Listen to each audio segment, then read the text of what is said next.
जय हिंद दोस्तों।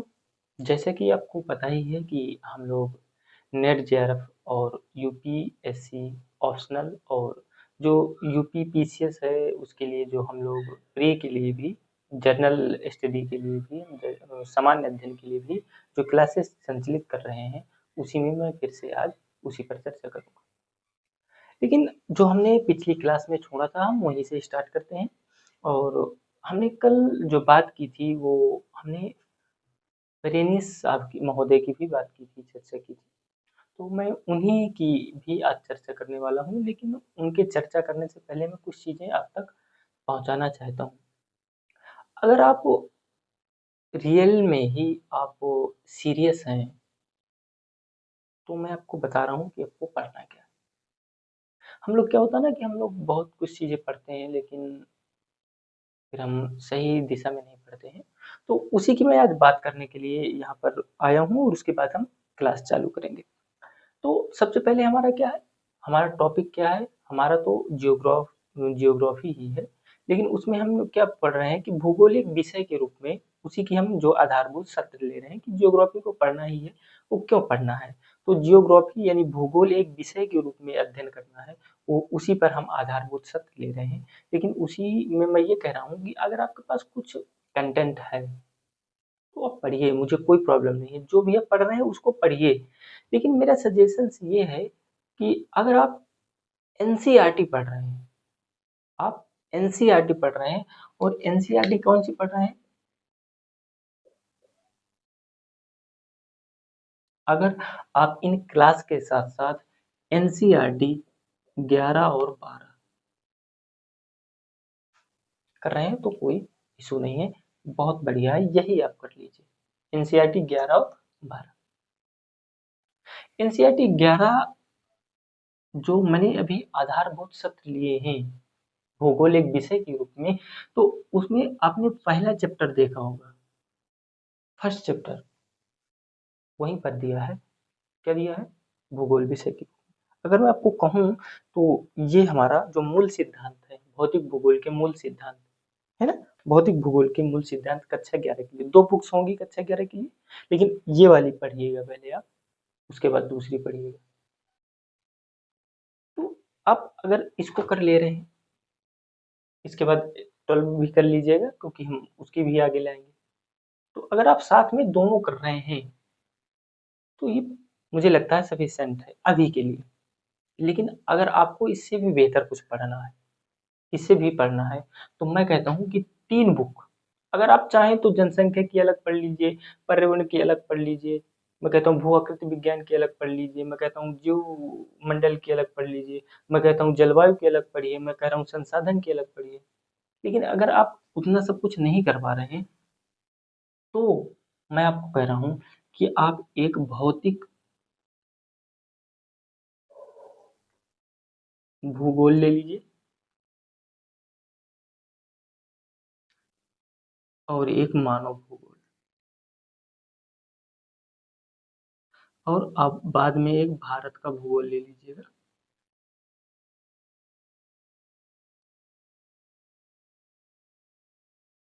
अगर ये आप 3 बुकें पढ़ ले रहे हैं तो आपके लिए सफिशिएंट है। आप बता रहा हूँ जेआरएफ हो या ऑप्शनल हो, कोई भी हो, ये आपके लिए सफिशिएंट है, बहुत है। इससे ज़्यादा की मुझे लगता है फिर आवश्यकता नहीं है अगर आप इतना कर ले रहे हैं। और एनसीईआरटी प्रमुख, पहले आप एनसीईआरटी पढ़ लीजिए, एनसीईआरटी की लैंग्वेज समझिए ना, जहाँ प्रॉब्लम होगी हम बताएँगे, खुद ही हम बताएँगे। आज हो सकता है हम 1-2 शब्दों का बात करें, जैसे उपागम की बात करेंगे, अन्योन्य क्रिया की बात करते हैं। वो शब्द अगर कुछ नहीं समझ में आएँगे उनके लिए हम जहाँ तक हमको लगेगा कि नहीं ये बताना सही है, हम बताएँगे उनको बारे में। लेकिन आप पहले पढ़िए, सबसे पहले प्राथमिकता मैं कह रहा हूँ जिनको नहीं है तो ना पढ़िए, कोई इशू उससे नहीं है। लेकिन पहले आप जो है एनसीईआरटी 11 और 12 कर लीजिए। इसके बाद अगर आप पढ़ना चाहें तो भौतिक भूगोल, मानव भूगोल और भारत का भूगोल। लेकिन ये होता है कि सर हम भौतिक भूगोल ले लें, मानव भूगोल ले लें, लेकिन ले किसकी? राइटर कौन होगा? अगर मैं कहता हूँ कि अगर आपको राइटर की बात करें तो भौतिक भूगोल आप किसकी ले लें? साबिंद्र सिंह की ले लें, साबिंद्र सिंह ले लीजिए। मानव भूगोल आप माजिद हुसैन,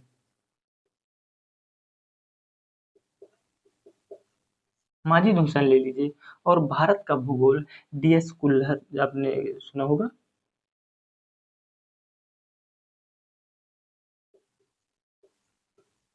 डीएस खुल्लर। अगर आप ये ले रहे हैं भौतिक भूगोल साबिंदर सिंह, मानव भूगोल माजिद हुसैन और भारत का भूगोल डीएस खुल्लर, तो पर्याप्त है। अगर आप रियलिटी में सीरियस हैं, किसी भी एग्जाम को लेकर के हो, चाहे वो पीसीएस हो, यूपीएससी हो, ऑप्शनल हो, या तो फिर नेट एंड जेआरएफ, कोई अगर एग्जाम आप कर रहे हैं, तो मैं सबसे पहली प्राथमिकता देता हूं कि आप पहले एनसीईआरटी कर लीजिए।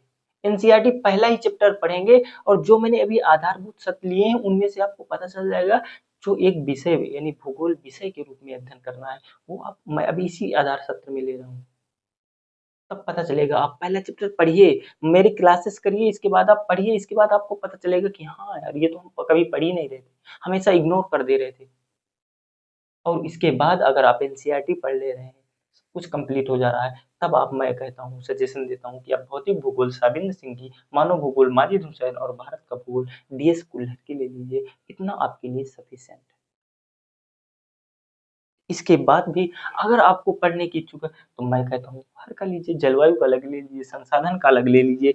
जिस भी चीज को अगर आप और ज्यादा गहनता से जानना चाहते हैं, ले लीजिए। परिवहन का अलग ले लीजिए, पर्यावरण का अलग लीजिए, जनसंख्या का अलग लीजिए, सब अलग ले लीजिए। कोई सी भू आकृति विज्ञान, जियोमॉर्फोलॉजी अलग बुक लीजिए। अगर आप पढ़ने की काबिलियत है, आप पढ़ने में सक्षम है, तो ले लीजिए। पता चले अपने ले तो लिए, पढ़ ही नहीं पा रहे हैं, तो जो मैंने बताया उतना सफिशिएंट है।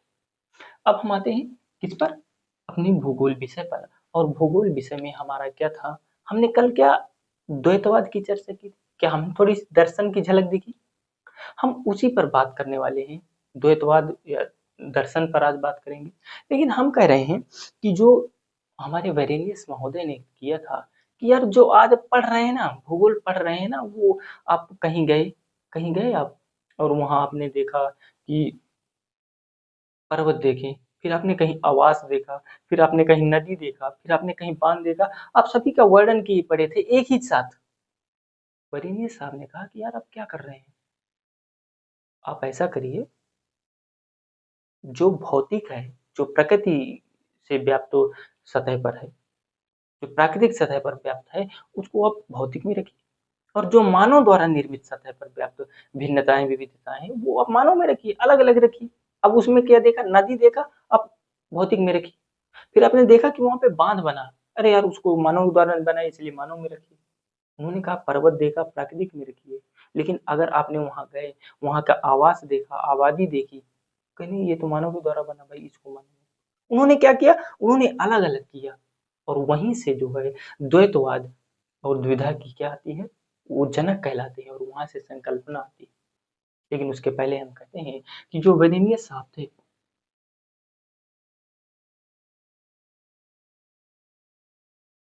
वेरेनियस वेरेनियस महोदय ने कहा कि देखिए भूगोल है, आप भूगोल को भूगोल की तरह पढ़िए, भूगोल को भूगोल की तरह पढ़िए। ये अब कुछ भी पढ़ें, ये थोड़ा सा सही नहीं रहेगा, आप भूगोल को भूगोल की तरह पढ़िए। उन्हें कहा भूगोल को एक विधि तंत्र से पढ़िए। कैसे पढ़िए, एक विधि तंत्र से पढ़िए। अब ये विधि तंत्र क्या होता है, तो विधि तंत्र को हम कह सकते हैं मेथडोलॉजी। उन्होंने कहा एक मेथडोलॉजी होना चाहिए। अब सब कुछ एक ही चीज में संग्रह किए जा रहे हैं, तथ्य जाने जा रहे हैं, सब कुछ। उन्होंने कहा मेथडोलॉजी। अभी हम उसके पहले तक क्या बात कर रहे थे, विज्ञान नहीं था, भूगोल एक विज्ञान के रूप में नहीं था, एक विषय वस्तु के रूप में नहीं था, सिर्फ वर्णन और व्याख्या किया जा रहा था। अगर हमको उसे एक विषय वस्तु के रूप में लाना, विषय वस्तु के रूप में मतलब सब्जेक्ट मैटर के रूप में लाना, पाठ्यक्रम में शामिल करना है, तो उसको देखा जाएगा ना कि ये पाठ्यक्रम में शामिल करने योग्य है कि नहीं है, ये पढ़ाने योग्य है कि नहीं है। तभी तो आप उसको एक पाठ्यक्रम में शामिल कर सकते हैं। उन्होंने वही कहा कि एक मेथोडोलॉजी से, विधि तंत्र से पढ़िए। और उन्होंने सबसे पहले जो है मेथोडोलॉजी का प्रयोग किया। उन्होंने कहा किसी चीज को पढ़ने का सही ढंग क्या होना चाहिए। मैं कहता हूँ, फरेनी साहब कहते हैं कि देखिए आप मान लीजिए आप यहाँ पर उत्तर अमेरिका गए, कहाँ गए? उत्तर अमेरिका गए, आप दक्षिण अमेरिका गए, आप ऑस्ट्रेलिया गए,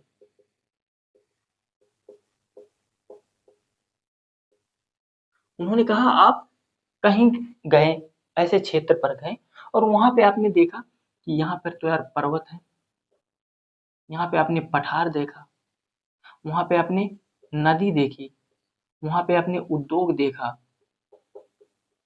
वहां पे आपने क्या देखा? व्यापार देखा, परिवहन देखा, व्यापार देखा, परिवहन देखा। आप वहां गए तो वहां का तापमान भी देखा और वहां पे देखा कि वर्षा भी हो रही। क्या आपने किसी एक क्षेत्र में जाकर के ये सारी चीजें देख सकते हैं? अगर वहां पर्वत पठार है तो दिखेंगे, नदियां दिखेंगी, वहां पर आपको उद्योग भी दिखेंगे, वहां का जो परिवहन होगा वो भी दिखेगा, वहां का टेम्परेचर भी पता चलेगा कि ठंडा है कि गर्म है और वहां कितनी वर्षा हो रही है, ये सारी चीजें होगी। और वो सारी चीजें लिख रहे थे, वर्णन कर रहे थे।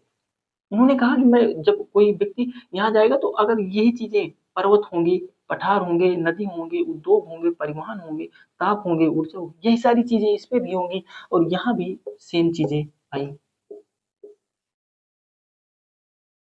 जब यहाँ पे भी सेम चीजें आई, पर्वत, पठार, नदी, उद्योग, यहाँ पर भी देखा गया। कलिंगे साहब ने कहा कि यही तो है। आप हम लोग क्या करते थे?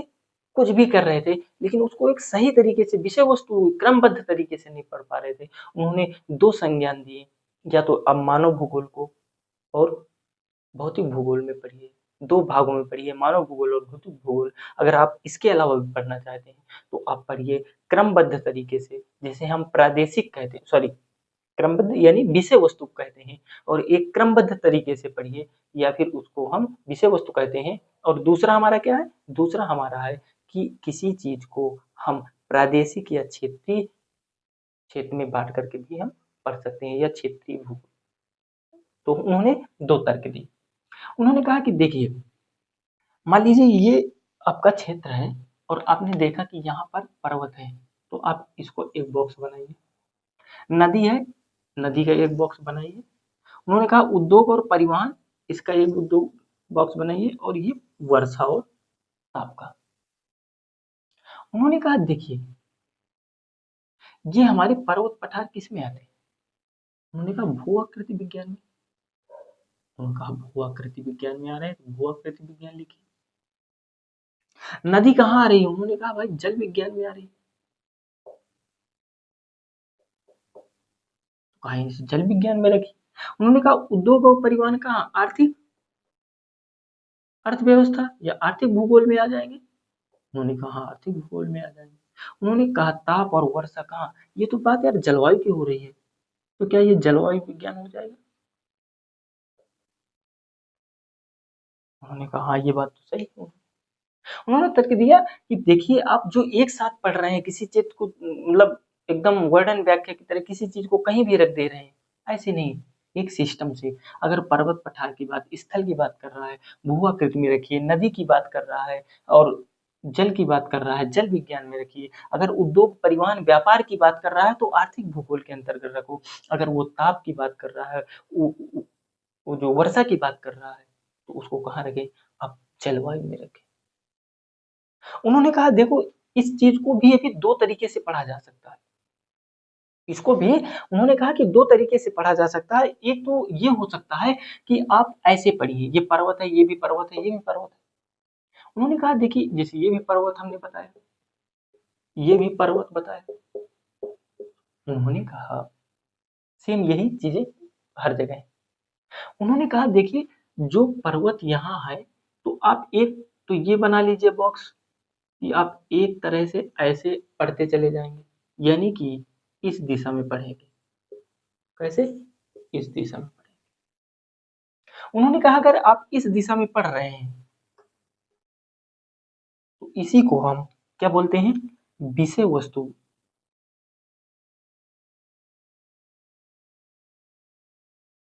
इसी को हम विषय वस्तु या क्रमबद्ध भूगोल कहते हैं।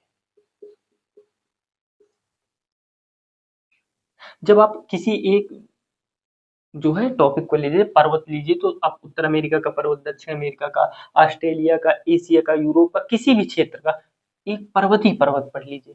कहीं का उद्योग परिवहन ही उद्योग परिवहन हर जगह का पढ़ लीजिए। वर्षा ही वर्षा हर जगह की पढ़ लीजिए। ये क्या होगा? ये एक जो है हमारा जो विषय वस्तु या क्रमबद्ध तरीके से अध्ययन होगा। लेकिन मैं कहता हूँ कि आप कोई एक क्षेत्र ले लीजिए, ऐसे पढ़िए। एक हमने ये क्षेत्र ले लिया और उस क्षेत्र में सभी चीजें देख ली, यानी हमने एक क्षेत्र लिया और उस स्पेस में हमने सभी चीजें पढ़ी, पर्वत पढ़ा, पठार, नदी, उद्योग, परिवहन, व्यापार, वर्षा, टेम्परेचर, सब कुछ पढ़ा। एक क्षेत्र की सभी चीजें पढ़ी। जब हमने सभी चीजें पढ़ी और इस क्षेत्र में ऐसे हमने पढ़ा, इस तरह पढ़ा, तब इसको उन्होंने कहा कि हम इसको प्रादेशिक, क्या बोलेंगे, प्रादेशिक या हम क्षेत्रीय भूगोल कहेंगे।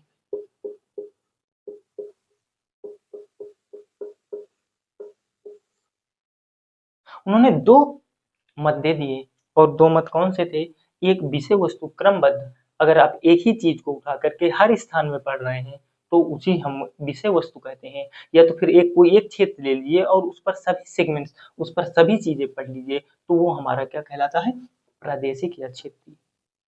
तो ये तो आपको पता चल गया आज कि हमारा जो क्षेत्रीय होता है वो क्षेत्रीय क्या होता है और विषय वस्तु या क्रमबद्ध क्या होता है। अब इसके बाद हम आगे क्या करते हैं? इसी में वरेनियस महोदय ने कहा कि कि भूगोल को जो है ना विधि तंत्र तरीके से हमको पढ़ना है, एज ए मेथोडोलॉजी की तरह पढ़ना है। और सबसे पहले भूगोल में विधि तंत्र व विषय वस्तु की आधारशिला रखी गई। और यहीं पर भूगोल में क्या की गई? सर्वप्रथम भूगोल में विधि तंत्र व विषय वस्तु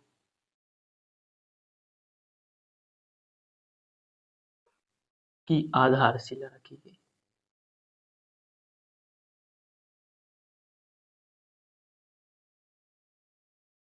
आधारशिला रखी। इसमें एक शब्द आया विधि तंत्र और दूसरा आया विषय वस्तु। विधि तंत्र मेथोडोलॉजी, मेथोडोलॉजी और विषय वस्तु होता है डिकोटमी। क्या होता है? डिकोटमी। और विधि तंत्र मेथोडोलॉजी। इस प्रकार से जब उन्होंने जो है विषय वस्तु और विधि तंत्र की बात की, तो यहीं से उन्हें क्या मिलता है? द्वैतवाद की परिसंकल्पना आती है। और यहीं से द्वैतवाद की विचारधारा आती है। और यहीं से क्या आती है? द्वैतवाद की विचारधारा आती है। और द्विधा की विचारधारा आती है। द्वैतवाद यानी कि dualism और द्विधा डाइकोटमी। द्विधा डाइकोटमी। अरे विषय वस्तु को हमने क्या लिख दिया? डाइकोटमी, सॉरी, यहाँ पे हमने क्या लिखा? विषय वस्तु यानी सब्जेक्ट मैटर।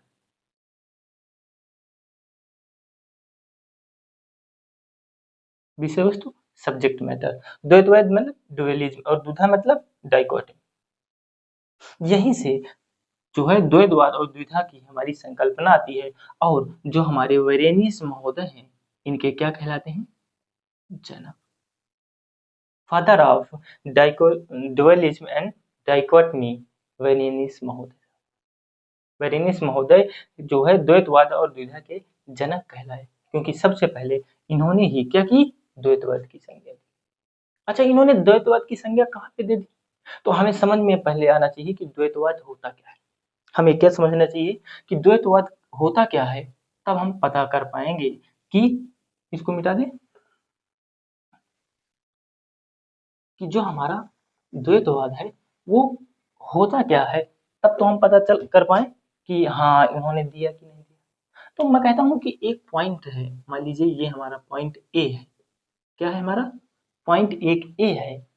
और इस पर जाने के लिए एक यहाँ से रास्ता है एक यहाँ से रास्ता है और एक यहाँ से रास्ता और एक यहाँ से रास्ता। पॉइंट ए जाने के लिए कई सारे रास्ते हो सकते हैं और यहाँ से भी हो सकते हैं, यहाँ से भी हो सकते हैं, कई अन्य और रास्ते हो सकते हैं। मैं कहता हूँ कि अगर मैं रास्ता एक से जाऊँगा तो क्या ए तक पहुँच जाऊँगा? हाँ, पहुँच जाऊँगा। अगर मैं कहता हूँ कि रास्ता 2 से जाऊँ तो भी पहुँच जाऊँगा। अगर मैं रास्ते 3 से जाऊँ या तो 4 से जाऊँ तो भी मैं पॉइंट ए तक पहुँच जाऊँगा। यानी कि अगर मैं कहूँ कि एक से अधिक मार्ग, एक से ए पहुँचने के लिए, ए पॉइंट पहुँचने के लिए हम क्या कहते हैं? एक से अधिक मार्ग। ये जो मार्ग है, ये हमारे क्या है? द्वैतवाद पहुँचने तक का मार्ग एक से अधिक हो सकते हैं।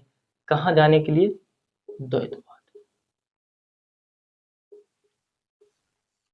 तो द्वैतवाद क्या होता है? यानी कि द्वैतवाद का मतलब होता है एक से अधिक मार्ग। एक से अधिक मार्ग, एक से अधिक मार्ग हमारे क्या कहलाते हैं? द्वैतवाद कहलाते हैं। क्या मैंने यहाँ पर मैंने विषय वस्तु की बात की या क्षेत्रीय की बात की, उसी को हमने क्षेत्रीय कहा। एक हमने ऐसे पढ़ा तो विषय वस्तु और क्षेत्रीय, और एक हमने ऐसे पढ़ा और उसको हमने कहा प्रादेशिक या विषय वस्तु क्रमबद्ध, क्रमबद्ध और प्रादेशिक एवं या तो क्षेत्रीय। क्या हमने दो चीजें पढ़ी जो हमारे वरेनिस महोदय ने दी? उन्होंने दिया कि एक तो आप विषय वस्तु या क्रमबद्ध तरीके से पढ़ सकते हैं, या तो आप प्रादेशिक या क्षेत्रीय तरीके से पढ़ सकते हैं, और इसी को हम कहते हैं एक से अगर अधिक मार्ग है किसी चीज पहुंचने के लिए तो उसे हम द्वैतवाद कहते हैं। तो क्या सबसे पहले अगर वरेनिस महोदय ने ही तो द्वैतवाद और द्विधा की संकल्पना दी, ड्युअलिज्म और डाइकोटोमी। इस प्रकार से हम कह सकते हैं कि सबसे पहले इन्होंने ही दिया, और क्यों दिया ये पता चल गया कि ऐसा क्यों कहा जाता है कि इन्होंने द्वैतवाद की संज्ञा दी। तो इस यहाँ से पता चलता है कि उसके कई जो है रास्ते बताएं कि हम ऐसे भी इसको पढ़ सकते हैं। इस प्रकार से वरेनियस महोदय जो हमारे थे उन्होंने द्वैतवाद और द्विधा की संकल्पना बताई। इसके बाद क्या हुआ? इसके बाद अगर मैं कहूँ कि जो भूगोल है, क्या अगर मैं इसके बाद कहूँ कि भूगोल, भूगोल क्या है? तो मैं कह सकता हूँ कि जो प्रकृति है तथा मानव के बीच, मानव के बीच पारस्परिक पारस्परिक अंतर संबंध, अंतर संबंध, अंतर संबंध द्वारा जनित परिघटना, जनित परिघटना का अध्ययन। यही तो भूगोल है। भूगोल की एक यहाँ से और परिभाषा मिल जाती है। क्या मिल जाती है? भूगोल प्रकृति तथा मानव के पारस्परिक अध्ययन द्वारा जनित परिघटना का जो अध्ययन है, परिघटना का जो अध्ययन है वो हमारा क्या कहलाता है? वो हमारा भूगोल कहलाता है। तो जब मानव और किसके बीच में? प्रकृति के बीच में। मैं कहता हूँ कि मानव और प्रकृति के बीच की बात है। किसके बीच की बात है? मानव और प्रकृति के बीच की बात। तो मान लीजिए ये प्रकृति है और किसकी बात कर रहा है? मानव की बात कर रहा है। प्रकृति और मानव के बीच का जो अंतर संबंध है उसी को हम क्या कहते हैं? अन्योन्य क्रिया।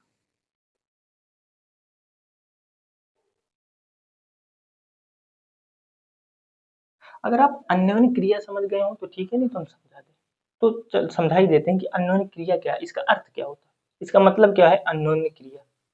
अन्योन्य क्रिया का मतलब क्या होता है? जब दोनों आपस में अंतर संबंध करते हैं, यानी इंटरेक्शन।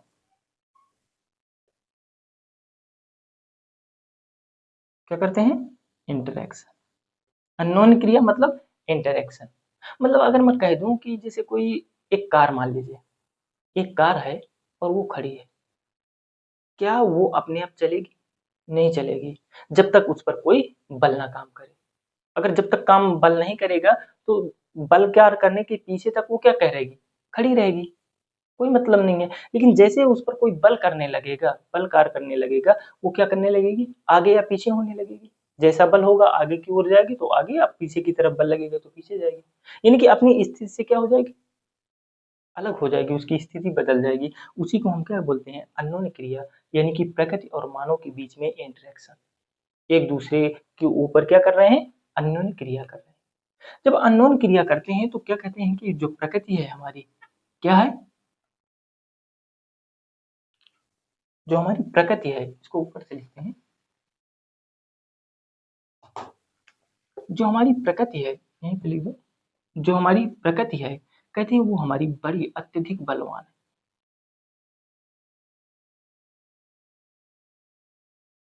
अत्यधिक शक्तिशाली है, अत्यधिक बलवान है।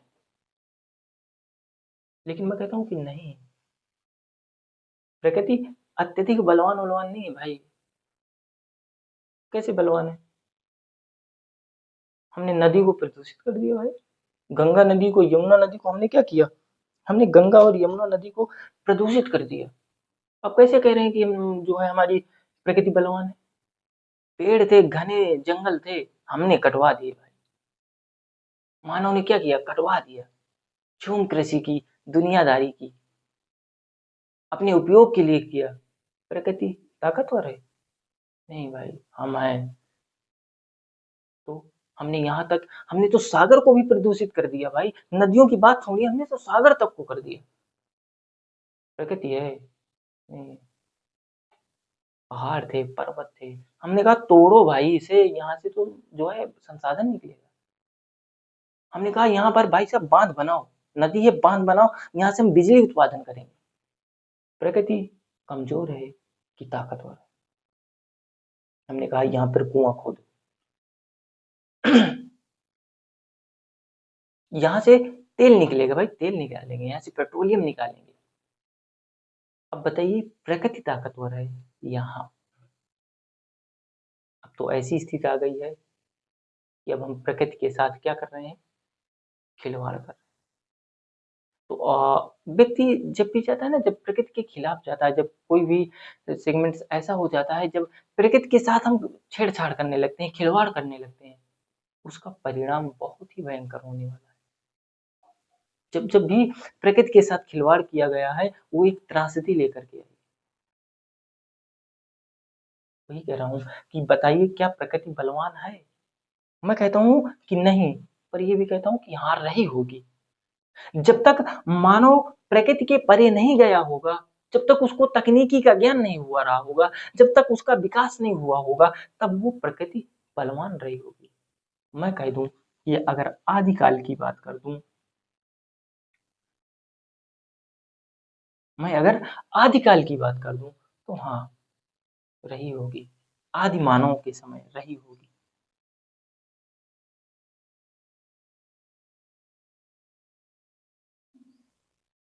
लेकिन एनसीईआरटी में एनसीईआरटी कहती है कि जो हमारी एमपी यानी मध्य प्रदेश की जनजाति, जो मध्य प्रदेश की जनजाति थी, उन्होंने क्या किया? उन्होंने वनों को काटा और यहाँ से झूम खेती, उन्होंने झूम खेती की शुरुआत की। लेकिन देखो, प्रकृति अभी बलवान थी, आदिकाल तक था। लेकिन क्या एनसीईआरटी जहां जनजाति की बात कर रहा है, यहाँ पे तो कह रहा है कि प्रकृति बलवान थी आदिकाल के समय। लेकिन एनसीईआरटी कह रही कि एमपी जनजाति थी भाई, उन्होंने तो वन को काटा झूम खेती के लिए। यहाँ से ही हमें पता चल रहा है कि प्रकृति कमजोर होती जा रही है भाई। यहाँ पे तो कमजोर कर दिया। और जब हमारा पर्यावरण को लेकर के ऐसा कुछ होता है, तो इसी संज्ञान में हम इसको क्या बोलते हैं? हम इसको पर्यावरणीय पर्यावरणीय निश्चयवाद कहते हैं। हम इसी को क्या बोलते हैं? पर्यावरणीय निश्चयवाद।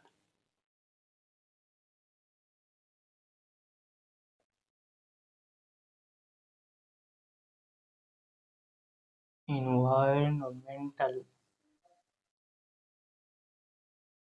इन्वायरमेंटल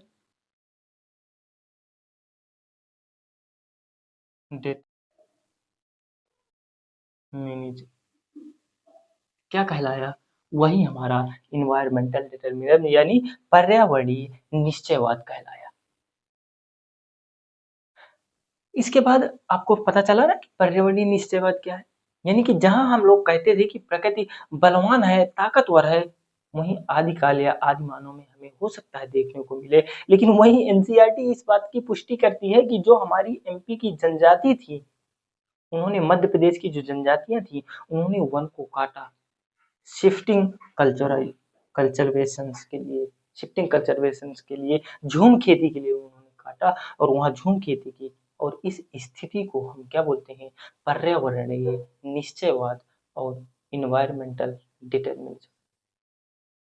अभी हमने द्वैतवाद की संकल्पना देखी, अब हम किसकी देख रहे हैं? पर्यावरणीय निश्चयवाद। अगर मैं कहता हूं कि यहाँ से जो मानव था,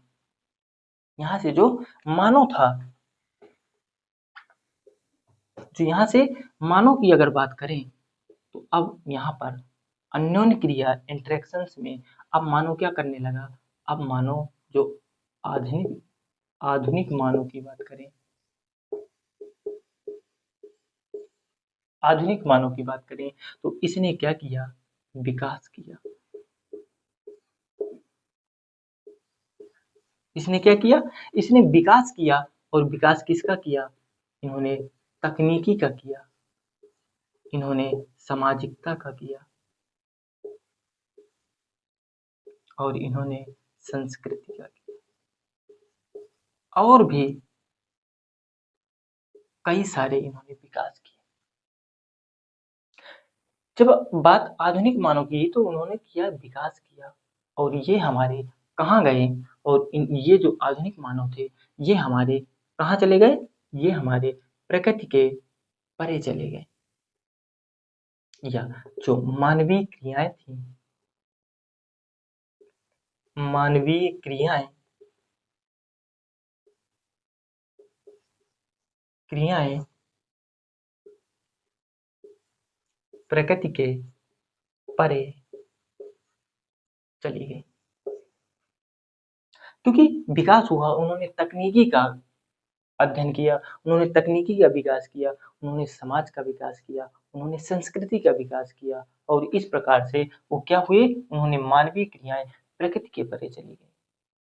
इस तकनीकी में उन्होंने पर्वतों को तोड़ करके संसाधन निकाले, कहीं से लोहा निकाला, कहीं से कोयला निकाला, कहीं से सोना निकाला, कहीं से अन्य प्रकार की सारी जो है संसाधन थे हमारे अयस्क निकाले। कहीं से उन्होंने क्या निकाला? नलकूपों के माध्यम से तेल निकाला, कहीं से गैस निकाली और कहीं से कोयला निकाला। उन्होंने हर प्रकार से नदियों को बांध करके, नदियों पर बांध बना करके उन्होंने जल विद्युत उत्पादन किया। यानी कि प्रकृति के साथ परिपूर्ण रूप से कहें तो छेड़छाड़ हुआ। अब हमारा जो मानव है वह प्रकृति के परे चला गया। अब बताइए, जहाँ प्रकृति बलवान की संज्ञान देते थे हम लोग, अब आज की बात करें तो क्या प्रकृति बलवान है या मानव? तो आज हम बलवान हो, लेकिन हम वहीं तक बलवान बने जहां तक प्रकृति सह सके। प्रकृति के साथ अगर खिलवाड़ किया, अगर वो जब हमारे साथ करेगी तो उसका परिणाम या उसका जो अंजाम होगा बहुत बुरा होगा। अगर हम इसी मानवीय क्रिया और इस सामाजिक तक से बात करें, तो अब जो हमारा संस्कृति तकनीकी का विकास हो गया, यहाँ पे मानव क्या हो गया? स्वतंत्र हो गया। मानव क्या हो गया? स्वतंत्र हो गया। और जब मानव स्वतंत्र हुआ और इस विकास की जो विकास किया था, और इस तकनीकी विकास, सामाजिक और सांस्कृतिक विकास के साथ उसने जो प्रकृति के परे चला गया, जो मानवीय क्रियाएं प्रकृति के परे चली गईं और वो स्वतंत्र हो गया। और इसी दशा को उन्होंने क्या कहा? संभववाद कहा। और इसी दशा को उन्होंने क्या बोला? संभववाद। संभववाद कहलाता है। और ऐसी ही स्थिति या इसी दशा को क्या कहा जाता है? संभववाद कहा जाता है। हमने द्वैतवाद में हमने पर्यावरणीय निश्चयवाद देखा और हमने मानवीय क्रियाएं जब प्रकृति के परे जाती हैं उस दशा को हम संभववाद कहते हैं। वो हमने संभववाद भी देखा। संभववाद हमने देखा, इसको हम बोलते हैं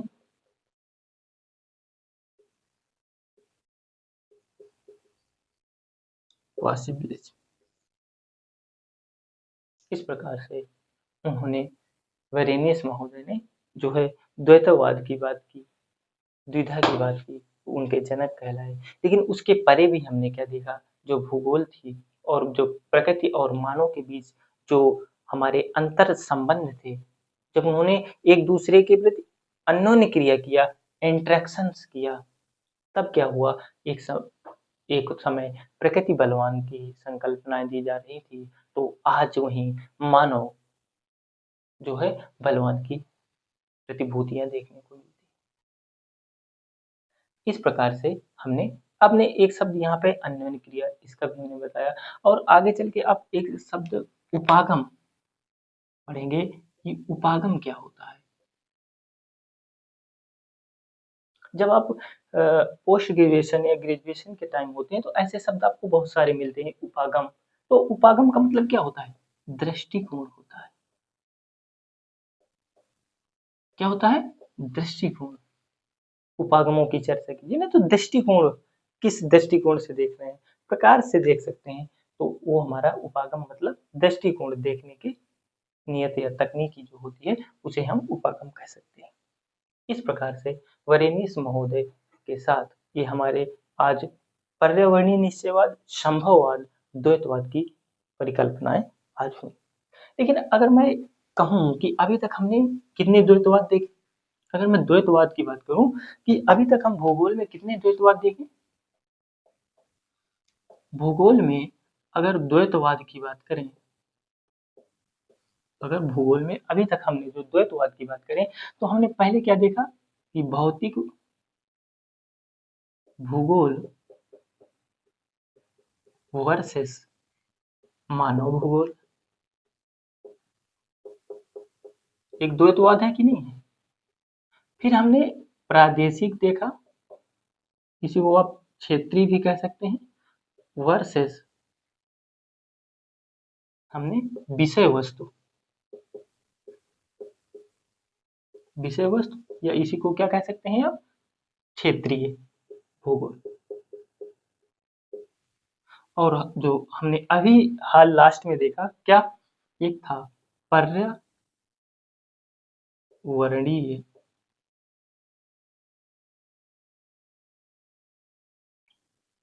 पर्यावरणीय वर्सेस पर्यावरणीय निश्चयवाद वर्सेस जो है संभववाद।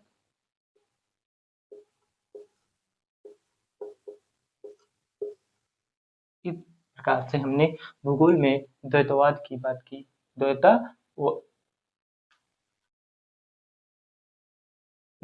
की बात की, भौतिक भूगोल वर्सेस मानव भूगोल, प्रादेशिक भूगोल वर्सेस विषय वस्तु भूगोल, या इसी को हम क्षेत्रीय या तो फिर क्रमबद्ध कह सकते हैं।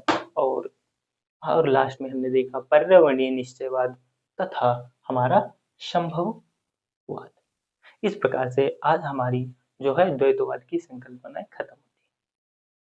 अब मैं कहता हूं कि आप जाइए और जो मैंने एनसीईआरटी 11 भौतिक भूगोल के मूल सिद्धांत एक होगी, और एक आपके पास 11 में ही क्या मिलेगा, जो भारत का भौतिक पर्यावरण।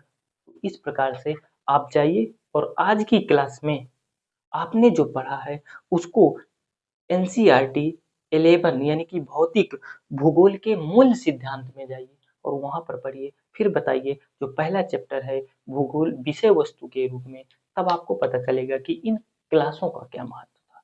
तो आज के लिए इतना ही। आप सभी का अभी तक बने रहने के लिए बहुत-बहुत धन्यवाद।